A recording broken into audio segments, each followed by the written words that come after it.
اور خاص طور پہ جو اب یہ بیانیہ بن گیا ہے کہ جنرل فیض حمید وہ مکمل ملٹری ادارے کو قابو کرنا چاہتے تھے، اور انہوں نے عمران خان صاحب کو یہ راستہ دکھایا کہ آپ کس طرح پولیٹیکل سیٹ اپ کو اوپر نیچے کریں، اور ایک اس پہ سازشوں کا بھی ذکر ہو رہا ہے، سب کچھ ہو رہا ہے. سو اٹس ویری کلیئر کہ اب آنے والے دنوں میں ہوگا کیا.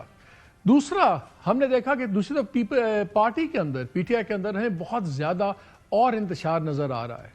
ابھی جو سین چلا، جو یہ پولیٹیکل کمیٹی بنی، نئی پولیٹیکل کمیٹی بنی، اس میں بہت بڑے بڑے نام ہٹا دیے گئے.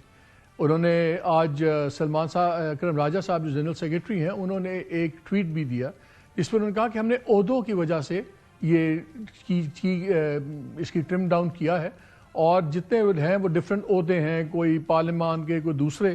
لیکن انٹرسٹنگ انف اس میں علی ظفر صاحب نہیں ہیں جو کہ پارلیمنٹری لیڈر ہیں پی ٹی آئی کے سینٹ کے اندر. لیکن اس کے ساتھ ہی جو کوارڈینیٹر ان دا سینٹ ہیں for senate leader of the opposition, جو بھی سینٹ میں لیڈر اپوزیشن نہیں ہے، نامزد ہیں راجہ ناصر عباس صاحب، لیکن وہ بھی نامنیٹ نہیں ہوئے. ان کے جو کوارڈینیٹر ہیں فوزیہ ارشد، ان کا نام ہے اس کمیٹی میں، لیکن جو پارٹی کے پارلیمنٹری لیڈر ہیں سینٹ میں علی ظفر صاحب، وہ نہیں ہیں. اور کہا یہ جا رہا ہے کہ آپس کی یہ سیاسی جو وکلا کی لڑائی ہے ود ان دا پارٹی، یہ اس کے اندر بھی ہے. ایک اور خبر بھی ہے کہ جی ایک بڑا اختلاف تھا علی ظفر صاحب کا بیرسٹر گوہر سلمان اکرم سے، کیونکہ علی ظفر صاحب کہتے تھے کہ جوڈیشل کمیشن کے اندر ہمیں جانا چاہیے میٹنگ میں، یہ کہتے تھے نہیں جانا. بٹ عجیب کنفیوژن ہے، اور بہت بڑے بڑے نام غائب ہیں. لیکن پہلے ان سب پہ باتیں کریں گے کہ آگے کیا ہونے والا ہے، آنے والے دنوں میں کیا ہوگا پی ٹی آئی کا.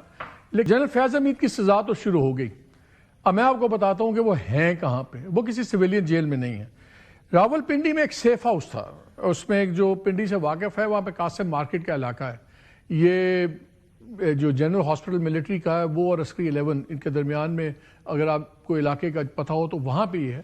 یہ ایک بہت بڑا سیف ہاؤس تھا، اس میں 90 سے 100 کے قریب لوگوں کے رکھنے کی گنجائش ہے. جنرل فیض حمید کو وہاں پہ رکھا گیا ہے، اور ابھی ٹل فورسیبل فیوچر وہیں پہ رہیں گے.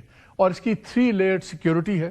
پہلی لیئر میں سول اور ملٹری جیل ایڈمنسٹریشن ہے جو جوائنٹ اس کو مینیج کر رہے ہیں.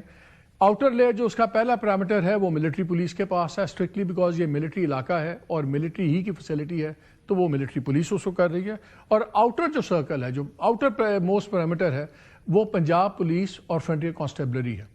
سو اور فیض حمید صاحب وہ بھی جو ہیں وہ قاسم مارکیٹ کے سیف ہاؤس میں ہی اپنی ابھی سزا کاٹ رہے ہوں گے.